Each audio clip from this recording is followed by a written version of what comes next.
My daughter is here, 3 years old.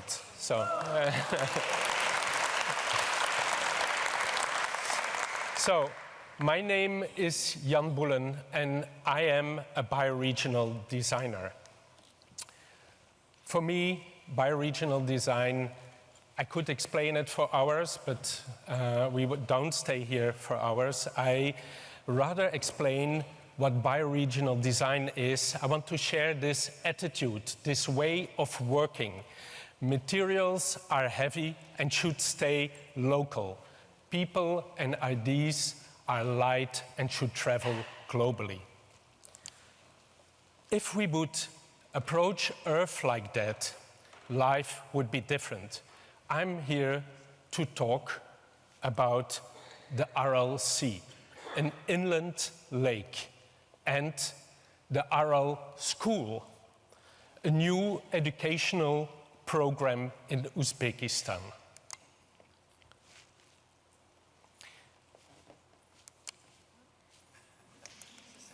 No. There we are, correct? It's the story about the disappearance of a sea. The lake was as big as Switzerland, an area that reaches beyond national borders of 5 Central Asian countries. And the disappearance of the sea only happened in 60 years and led to a dramatical change in its economy and local culture. But this journey of bioregional design starts in the south of France. There I learned that design can connect different scales, from molecules to objects, to plants, people, buildings, and eventually regions and bioregions and their ecosystems. Situated next to the national park Camargue, we looked how all these resources could improve ecosystems and biodiversity. We developed a bioregional method with a multidisciplinary team.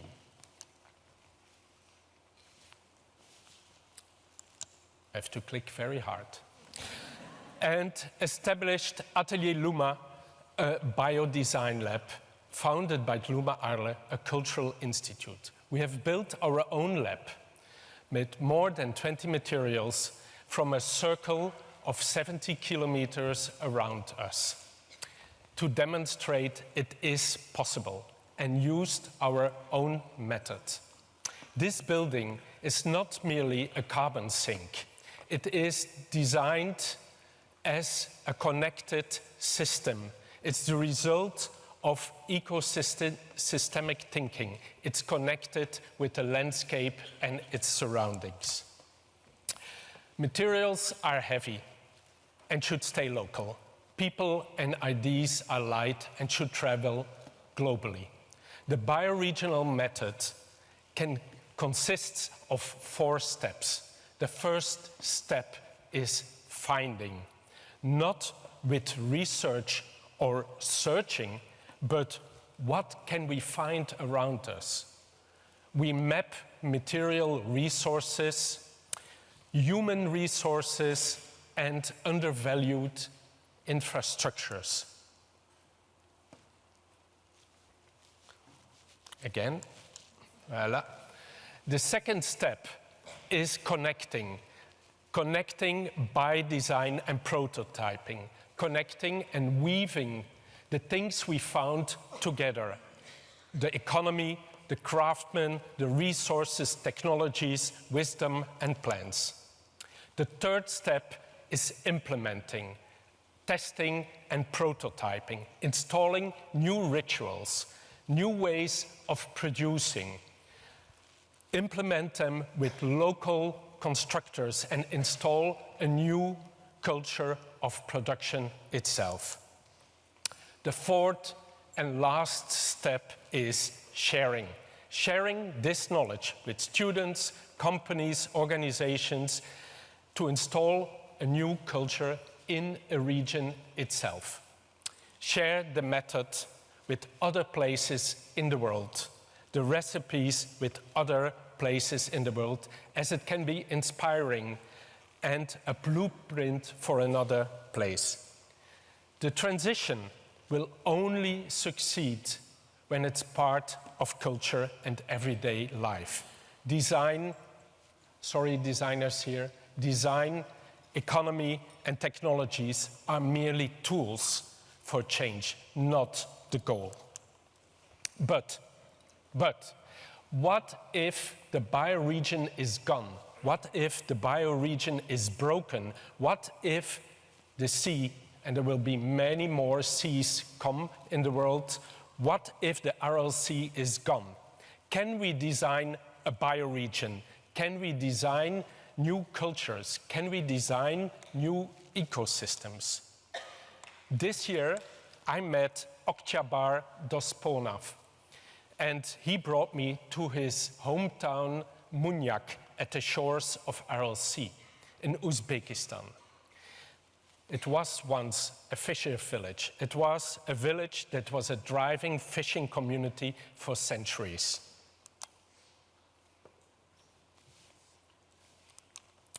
Oktyabr is historian and archaeologist and shared with me how hard life is.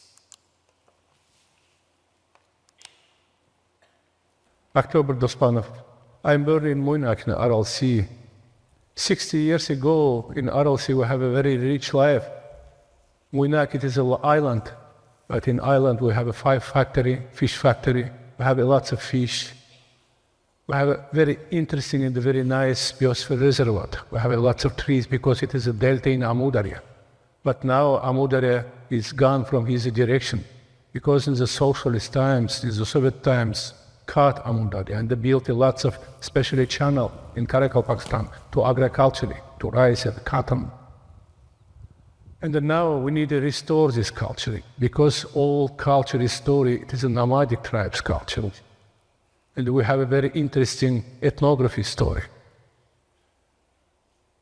60 years ago, we have a 1,800 archaeological ruins.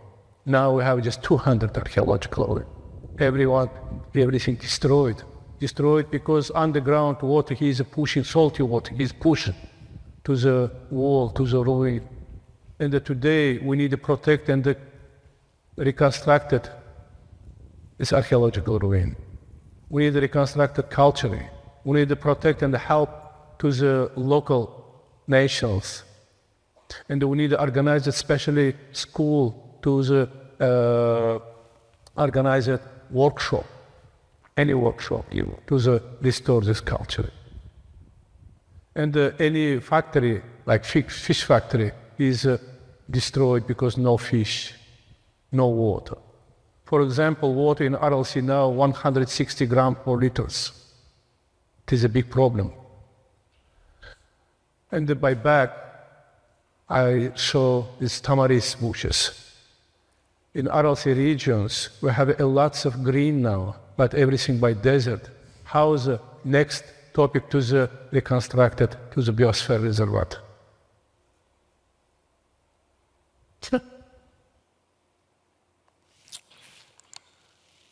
Meeting Oktyabr in his hometown was, for me, very emotional and game-changing. Today's younger generation often sees the current situation as if it always have been like this. The communities that still live along what used to be the shores of the Aral Sea have not lost hope. Nature is finding its own way. People are looking for new ways to adapt to this new ecosystem. And that is why we are here. Earlier this year, Uzbekistan Art and Culture Development Foundation hosted for the first time in history the Aral Culture Summit, a platform in Nukus, where researchers, scientists, farmers, and archaeologists like Oktyabr shared their knowledge. There, it became clear that a lot of academic research was done, but that it was not part of everyday life. How can it become part of everyday life?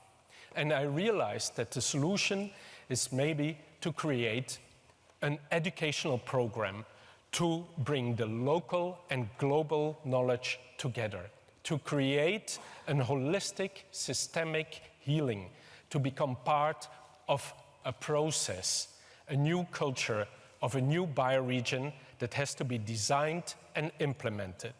And it was at that summit that we launched the Aral School.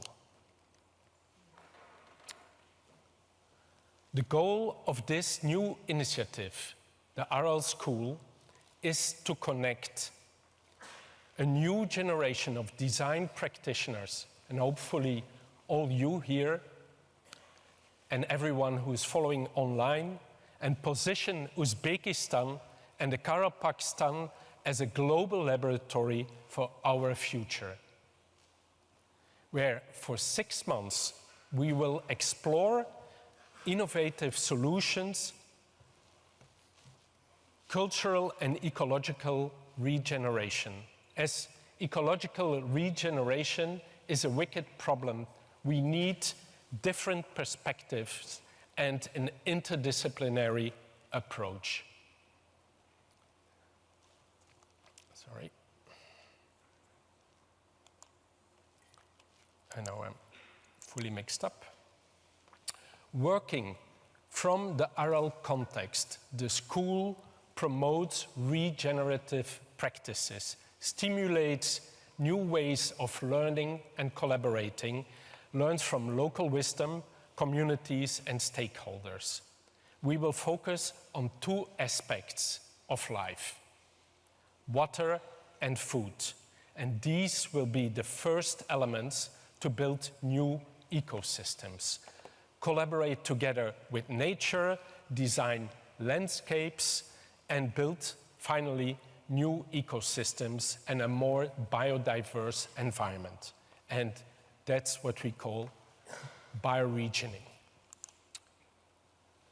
The Aral School is a new interdisciplinary education program, a laboratory for our global future, as more places like this will occur. Today, we are announcing the open call, and be part of it. Scan the QR code if you want to collaborate with us. Help tackle climate change.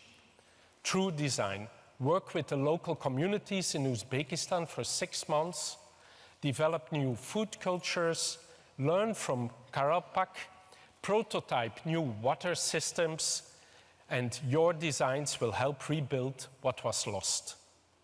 Join the first cohort and help design a bioregion back to life. Thank you.